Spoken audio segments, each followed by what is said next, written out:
Dizemos cumprimento com a paz do Senhor Jesus. Amém. Louva a Deus por mais uma noite que Ele nos permite estar aqui na sua casa, na sua presença, para nós adorarmos o seu nome e ouvirmos Ele falar conosco. Eu peço que você abra sua Bíblia comigo no Evangelho segundo escreveu São João, no capítulo de número 14. Nós vamos ler a partir do versículo de número 23. Eu quero falar nessa noite sobre o que o Espírito Santo fez, faz e fará em nossas vidas. Amém? Amém. Glória a Deus. Todos nós sabemos que se não fosse o Espírito Santo do Senhor, nós não estaríamos aqui. A Bíblia fala que, nas palavras de Jesus que nós vamos ver, que Ele seria aquele que nos guiaria em toda a verdade, que nos faria lembrar de tudo aquilo que o Senhor nos disse. Vamos lá, Evangelho do Senhor Jesus, segundo escreveu João, no capítulo 14, nós vamos ler a partir do versículo 23, mas antes do 23, vamos voltar a nossa atenção um pouquinho para trás, e vamos ler o versículo de número 16, 17 e 18, e depois a partir do versículo de número 23. Diz assim, a palavra do Senhor Jesus: E eu rogarei ao Pai, e Ele vos dará outro Consolador, para que fique convosco para sempre, o Espírito da verdade, que o mundo não pode receber, porque não vê, nem o conhece, mas vós o conheceis, porque habita convosco e estará em vós. Não vos deixarei órfãos, voltarei para vós. Depois o versículo de número 23, diz assim: Jesus respondeu e disse-lhe: Se alguém me ama, guardará a minha palavra, e meu Pai o amará, e viveremos para ele, e faremos nele morada. Quem não me ama, não guarda as minhas palavras. Ora, a palavra que ouvistes não é minha, mas do Pai que me enviou. Tenho-vos dito isso, estando convosco, mas aquele Consolador, o Espírito Santo, que o Pai enviará em meu nome, vos ensinará todas as coisas e vos fará lembrar de tudo quanto vos tenho dito. Amém, irmãos? Quando nós olhamos para a palavra de Deus, principalmente aqui nos Evangelhos, nós vemos uma atuação muito poderosa da segunda pessoa da Trindade, que é o nosso Senhor e Salvador Jesus Cristo, o Filho do Deus vivo. Agora, o que mais me chama a atenção é que mesmo Ele sendo Deus, conforme Filipenses capítulo 2, quando Ele se torna homem, quando Ele faz aquilo que nós conhecemos como a encarnação do Verbo, Ele se esvazia dessa divindade. Tudo que Ele faz aqui na terra não é pelo poder dEle, é como se Ele tivesse colocado os seus atributos de lado para se tornar um homem como nós. A Bíblia fala que em tudo Ele foi igual a nós, exceto na condição de pecador, porque Ele não foi gerado pela vontade de um homem e de uma mulher, mas pelo Espírito. É como se Deus pegasse o útero de Maria emprestado, e ali a Bíblia fala que pelo Espírito Santo o Senhor Jesus foi gerado. Então, por Ele não ter nascido na união de um homem com uma mulher, Ele nasceu sem pecado, Ele não herdou a mesma natureza pecaminosa de todos os homens depois de Adão. Mas, enquanto Ele esteve aqui na terra, a atuação na vida dele do Espírito Santo foi muito real. E Ele demonstra isso de forma muito linda e maravilhosa quando Ele está sendo batizado por João. A Bíblia diz que Ele está descendo nas águas, e quando Ele está sendo batizado ali por João, ao sair das águas, o Espírito Santo desce sobre Ele na forma corpórea de uma pomba, e o Pai lá do céu fala: esse é o meu Filho amado, em quem a minha alma tem nele prazer. Glória. E a partir dali, tudo que o Senhor Jesus faz é no poder e na unção do Espírito Santo. E aqui Ele deixa claro para os seus discípulos, nas suas últimas instruções, que estão aqui no capítulo 14, 15 e 16 do Evangelho segundo escreveu João. Ele dá as últimas orientações para os discípulos, e no capítulo 17 Ele ora por eles. Então, Ele dá várias instruções, e uma delas até para fortalecer o coração deles, é que eles não estariam sozinhos, mas o Espírito Santo seria o outro Consolador. Seria aquele que ocuparia o lugar que até aquele momento na vida dos discípulos tinha sido de Jesus. Muitas das vezes os discípulos, nesses 3 anos de escola, de discipulado, de preparo para serem sucessores de Jesus, passaram por muitas dificuldades, e Jesus sempre estava presente, Jesus sempre estava orientando, Jesus sempre estava fortalecendo. Quando ele anuncia a sua partida e os discípulos compreendem isso, provavelmente um vazio muito grande entrou no coração deles. Todos nós, quando perdemos alguém que nós amamos muito, fica uma lacuna dentro de nós. Imagina você perder a presença de Jesus. Quanto mais quando eles compreendem que Ele é o Messias, que Ele é o Rei dos Reis, que Ele é o Cristo. Então a lacuna era muito maior. Então precisava de um substituto à altura. E Jesus deixa aqui nesse texto aqui que nós acabamos de ler, uma grande promessa, que o Espírito Santo viria, e não só viria sobre eles, mas também nos ensinaria todas as coisas que fossem necessárias, e traria a eles memória de tudo aquilo que Jesus disse. Então, quando eu olho para a palavra de Deus, eu entendo que o Espírito Santo, ele atua na nossa vida em alguns estágios, desde o momento que a gente aceita a fé. E o primeiro estágio está aqui mesmo no capítulo 16, no versículo 7 até o versículo de número 11. Olha o que está escrito, ó. Diz assim, capítulo de número 16 do Evangelho segundo escreveu João, versículo de número 7, diz assim, ó: todavia digo-vos a verdade, que vos convém que eu vá, porque se eu não for, o Consolador não virá a vós, mas se eu for, enviar-vos-ei. E quando ele vier, convencerá o mundo aqui são as pessoas, né? Do pecado, da justiça e do juízo. Do pecado, porque não crê em mim; da justiça, porque eu vou para o meu Pai e não me vereis mais; e do juízo, porque já o príncipe desse mundo está julgado. Então, a primeira coisa que o Espírito Santo faz com o ser humano que se aproxima dele, é deixar ele consciente dos seus pecados, para que ele possa reconhecer que ele é pecador e buscar o único que pode salvá-lo. Nenhum de nós chegou aos pés de Cristo sem reconhecer a nossa condição de pecador. Quando nós reconhecemos os nossos pecados, o próprio Espírito ministrou em nós a probabilidade do arrependimento. Eu digo probabilidade por quê? Porque muitos, ao ouvirem a voz de Deus, não se arrependem e continuam vivendo a sua vida, como eu até falei no domingo. Alguns são como aqueles que na cruz lá do Calvário, lá do lado de Jesus, vão até o último momento da sua vida sem se arrepender. Mas aqueles que deixam o Espírito Santo falar, entram no primeiro estágio de relacionamento com Ele, que é o estágio do arrependimento.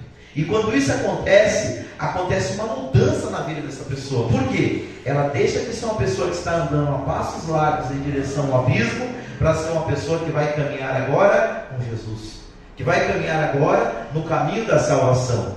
Mas não para por aí. O segundo estágio eu encontro lá em Efésios capítulo 4, versículo 30, e também em Efésios capítulo 1, versículo 14. Vamos ler o capítulo 1, versículo 14, que diz assim, ó: o qual, vamos ler o 13 para entendermos melhor: em quem também vós estáis, depois que ouvistes a palavra da verdade, o evangelho da vossa salvação, e tendo nele também crido, fostes selados com o Espírito Santo da promessa, o qual é o penhor da nossa herança para a redenção da possessão de Deus, para louvor da sua glória. O que Paulo está dizendo aqui, ó? Você se encontrou com Jesus, você teve um encontro pessoal com Ele, você se arrependeu dos seus pecados, mediante a palavra da verdade que foi ministrada em você, você passou agora a ser selado. Você agora tem um selo, e esse selo tem um nome. Esse selo chama-se Espírito Santo de Deus. O selo, irmãos, aqui nesse contexto, ele fala de propriedade.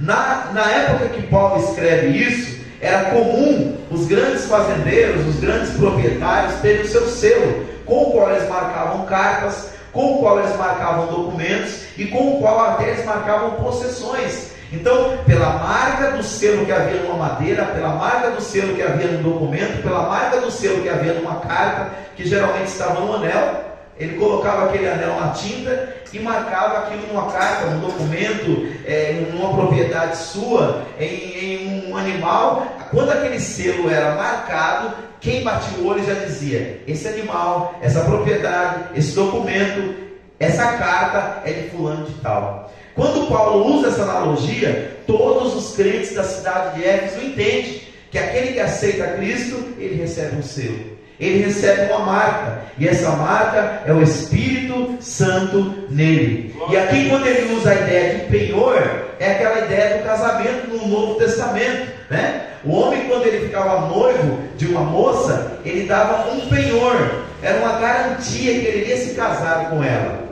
Os namoros de hoje, geralmente os jovens ficam próximos, conversando, se entendendo, para ver se vão noivar e casar. Naquela época, quando um rapaz se afeiçoava com uma moça, ele trazia um dote ou um penhor, que era algo de valor que ele tinha, e ele entregava para o pai da moça. Aquilo era seu, mas era uma forma dele dizer assim: olha, eu vou me preparar para o casamento e eu volto para pegar sua filha, eu volto para levar a noiva.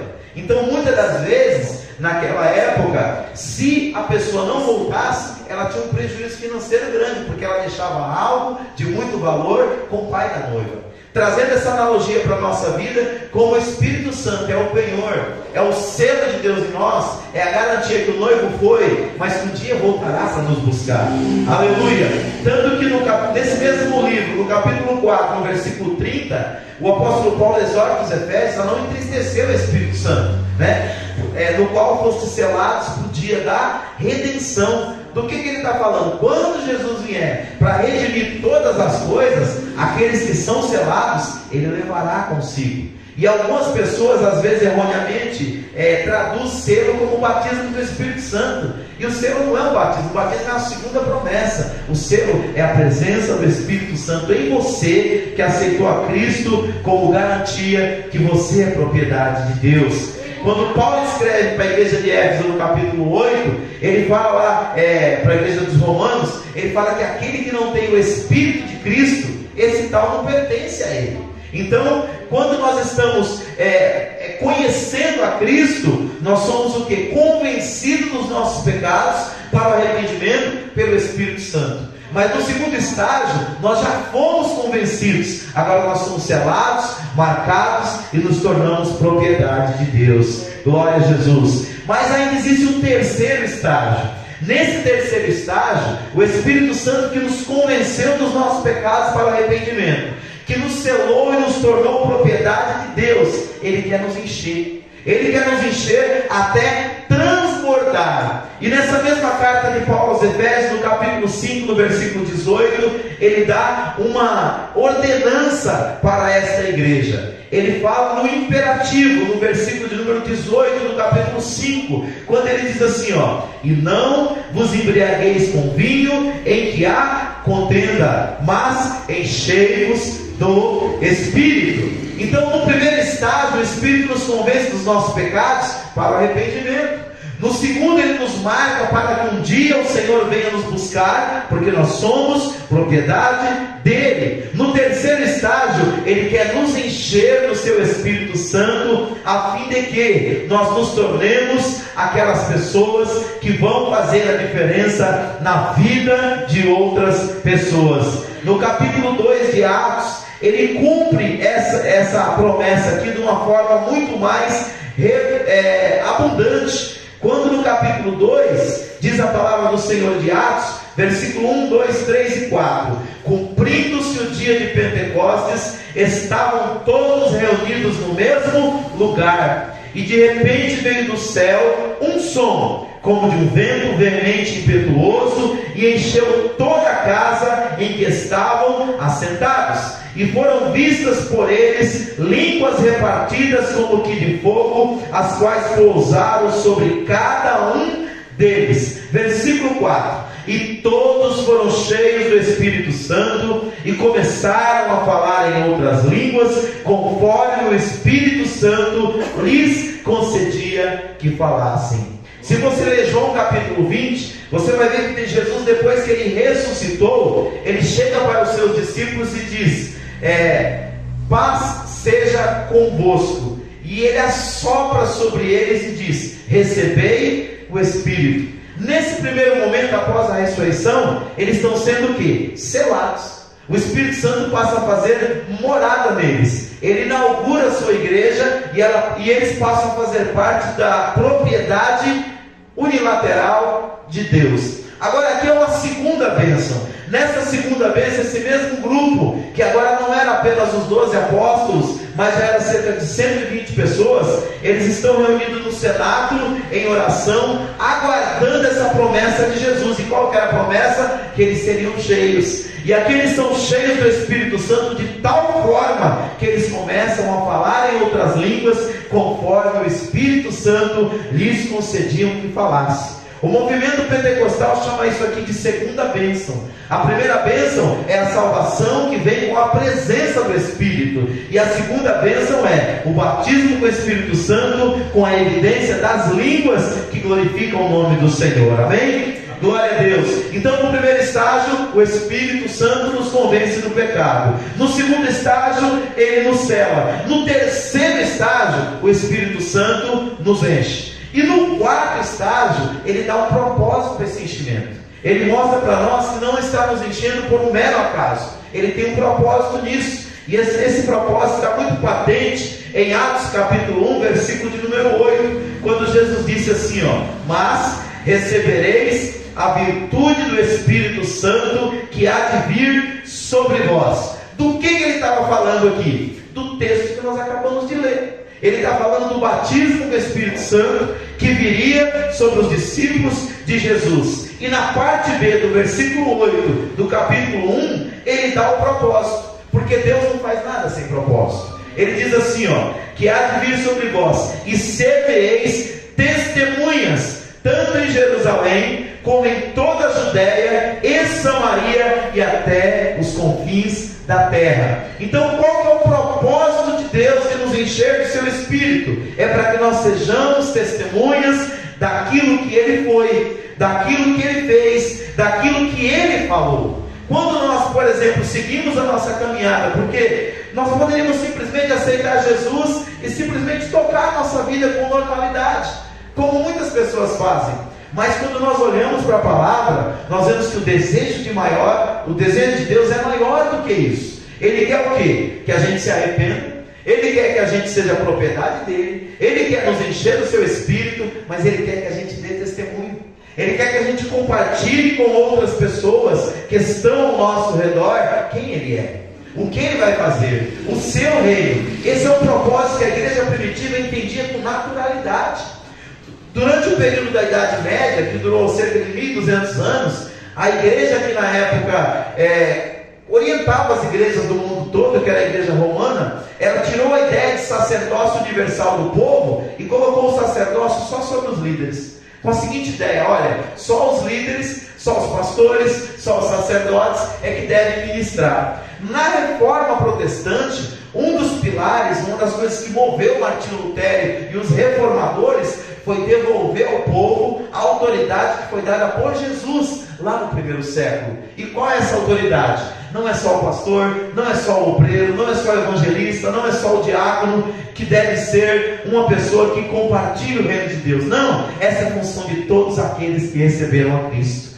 Até porque no cenáculo dos 120, apenas 12 eram apóstolos. Os outros eram apenas discípulos. Os outros não eram líderes, eram mulheres que andaram com Jesus, eram homens que foram discipulados pelos apóstolos de Jesus. Eles não eram líderes, mas eles entenderam o que? É a nossa chamada, é a nossa vocação também, uma vez cheio do Espírito Santo, compartilhar o reino de Deus. Glória a Deus. Então, partindo esse é o quarto estágio. No quarto estágio, Deus prova para nós que Ele quer nos usar poderosamente, mas não simplesmente porque Ele quer nos usar. Ele quer nos usar porque Ele quer mudar a vida de alguém.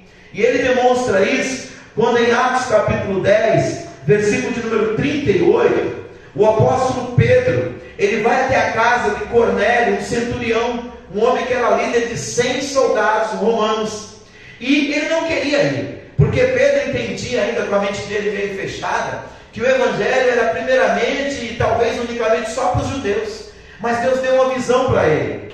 Deus fez com que aparecesse numa visão um vaso que descia do céu e mostrava vários animais imundos. E aqueles animais imundos, Deus dizia para ele: mata e come. Ele falava: não, Senhor, eu nunca comi coisa impura e nem imunda. E a visão se repetiu por 3 vezes. E ele não entendeu e deu a mesma resposta. Mas daqui a pouco aconteceu que Deus falou com Cornélio, o centurião romano que era gentil, que enviou mensageiros até a casa de Pedro e bateram na porta e falaram: olha, o centurião Cornélio quer ouvir o evangelho da tua boca, porque um anjo apareceu para ele e mandou chamar você para pregar o evangelho para ele. Naquela hora ele entendeu a visão. Deus deu interpretação para ele que ele não deveria chamar de mundo aquilo que o Senhor santificou, que o evangelho não era só para os judeus, mas era também para os gentios. E quando ele chega lá na casa de Cornélio, a Bíblia diz que ele abre a palavra e começa a pregar para eles. E quando ele prega para eles, acontece com aquelas pessoas a mesma coisa que aconteceu com eles alguns dias atrás, lá no cenáculo. O Espírito Santo cai sobre a família de Cornélio e todos são batizados no Espírito Santo. E aí ele chega à seguinte conclusão, ele fala: peraí, se Deus batizou com o Espírito Santo uma família de gentios, por que nós vamos negar as águas para eles agora? Se já batizou com o Espírito Santo, a água é algo natural, e todos serão batizados nas águas, conforme Jesus tinha orientado, em nome do Pai, do Filho e do Espírito Santo, na autoridade do nome de Jesus. Mas o que me chama a atenção é o versículo de número 38, quando Pedro está falando sobre isso, ele diz assim: ó, como Deus ungiu a Jesus de Nazaré com Espírito Santo e com virtude, o qual andou fazendo bem e curando a todos os oprimidos do diabo, porque Deus era com ele. No quinto estágio, irmãos, desse relacionamento com Deus, nós entendemos que Ele nos enche para que a gente afete a vida das outras pessoas de alguma forma positivamente. Alguns serão edificados porque já são crentes, outros serão convertidos, como no primeiro estágio aqui, porque vão reconhecer seus pecados e vão se arrepender. Outros serão como um filho pródigo que vai cair em si e vai voltar para a casa do Pai. Mas o desejo de Deus, quando me enche, quando te enche, quando enche a igreja, quando enche os apóstolos, quando enche os discípulos, é com qual objetivo? Que a gente afete a vida de alguém. E aí vai depender do dom que Deus deu para cada um. Uns Ele vai usar na música tocando, outros Ele vai usar na música cantando, outros Ele vai usar na intercessão, outros na pregação da palavra, mas todos cheios do Espírito Santo serão usados para afetar alguém. Aleluia! Então o desejo de Deus, irmãos, é sempre isso. Ele sempre, quando leva a gente para um estágio, Ele tem um estágio posterior, Ele tem um algo mais para nos revelar, para nos dar. Muitas das vezes nós nos tolhemos, nós nos prendemos. É como na visão lá do rio de águas profundas que saía de debaixo do trono de Deus, de Ezequiel 47. Às vezes a gente pisa dentro da água e a gente já está contente, mas Deus diz: ó, o homem que estava com o cordel na mão mediu mais 1000 e disse: entra mais um pouco, e a água deu no joelho. Depois ele disse: entra mais um pouco, e a água dava na cintura, nos lombos. Depois ele mediu mais 1000, e era água que ele não conseguia mais andar, ele tinha que nadar. Aleluia! O que eu quero dizer com isso? Não importa quanto tempo de crente que você tem, não importa o quanto que você já experimentou de Deus, Deus tem mais para a sua vida, Deus tem mais para o seu ministério, Deus tem mais para cada um de nós. Deus é uma fonte inesgotável, amém? Glória a Deus. Então, irmãos, se no quinto estágio Ele deseja nos usar poderosamente, no sexto estágio Ele quer nos usar com grande ousadia. No capítulo 4 de Atos, ainda no versículo de número 31, para você entender o contexto, esse mesmo Pedro, junto com João, eles foram presos, eles foram açoitados, e eles foram ameaçados para não pregar mais o Evangelho de Cristo.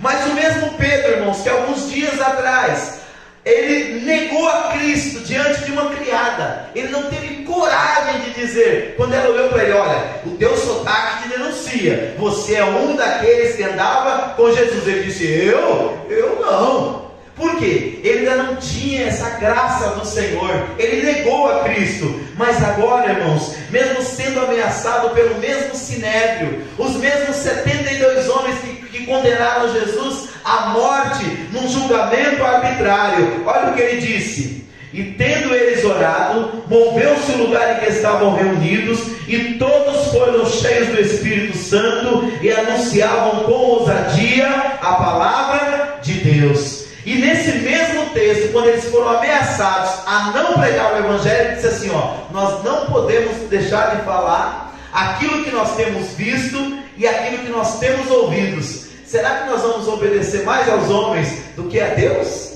E por que ele falou isso? Porque eles já tinham sido cheios do Espírito Santo, e o Espírito Santo deu ousadia para eles. Irmãos, o Espírito Santo, ele quer fazer de cada um de nós pessoas ousadas, que não nos intimide diante da ameaça do inimigo, porque o inimigo muitas vezes tenta nos ameaçar de diversas formas, mas nesta noite o Senhor diz para cada um de nós: olha, o que eu tenho é mais, o que eu tenho é melhor, não importa o que digam os homens, a palavra de Deus é a última palavra, amém? Glória a Deus. E para nós caminharmos para o nosso encerramento, o nosso Senhor também, Ele nos leva a um momento de comunhão com Ele, onde Ele nos prepara, dentro desse sétimo estágio, a nós termos mais comunhão com Ele, para nós sempre ouvirmos a sua voz. Se você abrir a sua Bíblia em Apocalipse, capítulo de número 2, versículo de número 11, versículo de número 17, versículo de número 29, 3:13, 3:6, 3:22 e 2:7, você vai encontrar a seguinte expressão de Deus para 7 igrejas na Ásia: quem tem ouvidos ouça o que o Espírito diz às igrejas.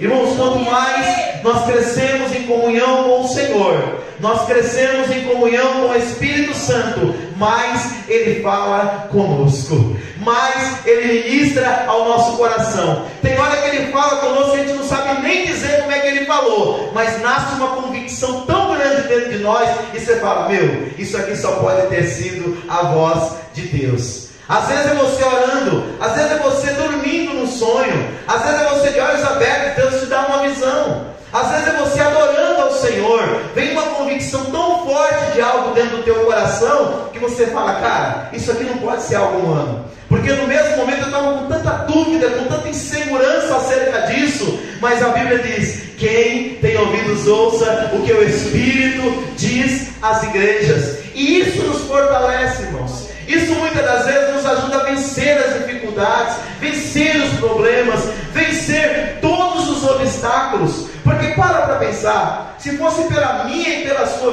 vontade, nós já tínhamos abandonado esse negócio chamado ministério, irmão. Esse negócio é um negócio muito espinhoso, né? Tem tanta coisa mais fácil que a gente poderia fazer. E quantas vezes nós já pensamos nisso? Eu, você e cada um de nós. Mas por que a gente continua? Eu não estou falando de você deixar de ser crente, não. Eu estou falando de deixar ministério, de deixar de pregar, de cantar, de tocar, de evangelizar, de congregar, porque o inimigo ele luta conosco, irmãos. Mas o que faz a gente continuar caminhando é essa convicção gerada pelo Espírito de Deus. E Paulo disse: abatidos sim, parados nunca. Ou seja, ele chega ao ponto de dizer: um homem que foi chicoteado, um homem que foi oprimido, que sofreu naufrágio, ele fala assim: olha, essa leve e momentânea tribulação não tem como comparar com o peso de glória que está reservado para nós no céu. Isso nos impele, irmãos, isso nos impele a nós continuarmos olhando para Jesus, autor e consumador da nossa fé, e tocando a nossa caminhada até que Ele venha nos buscar. E eu concluo essa mensagem no 8º e último estágio, porque depois disso, irmão, só vem a glória. Romanos capítulo 8, versículo de número 11 até o versículo de número 17. Olha o último estágio onde o Espírito Santo quer levar cada um de nós. Romanos capítulo 8, versículo de número 8, diz assim, versículo de número 11, diz assim: e se o Espírito daquele que dos mortos ressuscitou a Jesus habita em vós, aquele que dos mortos ressuscitou a Cristo também vivificará o vosso corpo mortal pelo seu Espírito que em vós habita. De maneira que, irmãos, somos devedores não à carne, para viver segundo a carne. Porque se vivermos segundo a carne, morreremos. Mas se pelo Espírito mortificardes as obras do corpo, vivereis. Porque todos os que são guiados pelo Espírito de Deus, esses são filhos de Deus. Porque não recebeste o espírito da escravidão, para outras vezes estardes em temor, mas recebeste o espírito da adoção de filhos, pelo qual clamamos: Abba, Pai. O mesmo Espírito Espírito testifica com o nosso espírito que somos filhos de Deus. E se nós somos filhos, somos logo herdeiros também, herdeiros de Deus e co-herdeiros de Cristo, se é certo que com Ele padecemos, para que também com Ele sejamos glorificados. Posso ouvir um amém? Amém. Glória a Deus. O que Paulo está dizendo aqui, irmãos? Quando nós passamos todos os estágios, o último estágio é ser ressuscitado por Ele, como Cristo nos ressuscitou, para que um dia a gente possa estar para todos sempre com Ele. E eu fecho essa palavra, irmãos, com o versículo que está aqui no mesmo capítulo 8, a partir do versículo 26, que diz assim, ainda falando sobre o Espírito: e da mesma maneira também, o Espírito ajuda as nossas fraquezas. Olha o que ele está dizendo aqui, ele está falando da nossa realidade. Porque nós não sabemos o que havemos de pedir, porque a gente não sabe nem como orar, como convém, mas o mesmo Espírito intercede por nós com gemidos inexprimíveis. Olha para isso, gente, isso é fantástico. Ou seja, sabe aquela força que vem com você assim, de repente, de hora quando você não sabe nem de onde veio? É o Espírito gemendo por você, é o Espírito gemendo por mim, é o Espírito gemendo pela nossa casa, pela nossa família, pela nossa igreja. Quando a gente acha que tudo acabou, é o que Jó falou lá atrás. Ao cheiro das águas, pode ter cortado, pode dizer que acabou, pode estar só o tronco lá, mas ao cheiro das águas vai brotar de novo. E ele diz assim: e aquele que examina os corações sabe qual é a intenção do Espírito, e é ele que, segundo Deus, intercede pelos santos. E olha que coisa linda: e sabemos que todas as coisas contribuem juntamente para o bem, amam a Deus, daqueles que são chamados por seu decreto. Porque os que dantes conheceu, também os predestinou para serem conforme a imagem do seu Filho, a fim de que ele seja o primogênito entre muitos irmãos. O que ele está dizendo aqui, irmãos? Tudo que você passa, tudo que eu passo, na mão de Deus, na mão do Espírito Santo, é matéria-prima para nos tornar pessoas mais parecidas com Jesus. Aqui, ele diz que tudo isso, é para nos tornar conforme a imagem do seu Filho. E é daí que vem o nosso propósito como igreja, nos tornarmos pessoas mais parecidas com Jesus. Tudo aquilo que nós passamos, quer seja bom, quer seja ruim, na mão de Deus, faz de nós algo melhor, faz de nós algo bom. Por quê? O Espírito que habita em nós faz esse milagre. Aleluia. Então, irmãos, eu não sei em qual estágio você está, mas eu sei que nesse último nenhum de nós chegamos ainda, porque estamos vivos. Então, o que nós precisamos, irmãos? Continuar na nossa caminhada, buscando ao Senhor, porque Ele nos fortalecerá. E quando nos faltar as forças, temos convicção de uma coisa: há um Espírito que geme por nós, há um Espírito que intercede por nós. E como se não bastasse, a Bíblia diz que à destra do Pai está o Filho de Deus, intercedendo por nós. Sabe como? Com o seu próprio sacrifício. Há muitos anos atrás eu ouvi o pastor Napoleão Ribeiro Falcão pregando uma mensagem, e ele dizia o seguinte: quando nós pecamos, Deus, no seu juízo, Ele olha para a terra e fala: eu vou julgar aquele homem, aquela mulher, aquele jovem, porque ele pecou. Mas antes dele derramar o juízo, Ele olha na frente da mão do filho que pecou. Está a mão de Cristo, furada na cruz do Calvário, que nunca pecou. Isso fala o que? Da nossa justificação. Então aquele que está em Cristo, ele está resguardado não pelas suas obras, mas pelos méritos de Cristo. Porque por nós mesmos, nenhum de nós tínhamos capacidade nem de pensar. O que nos traz até aqui é a maravilhosa graça de Deus.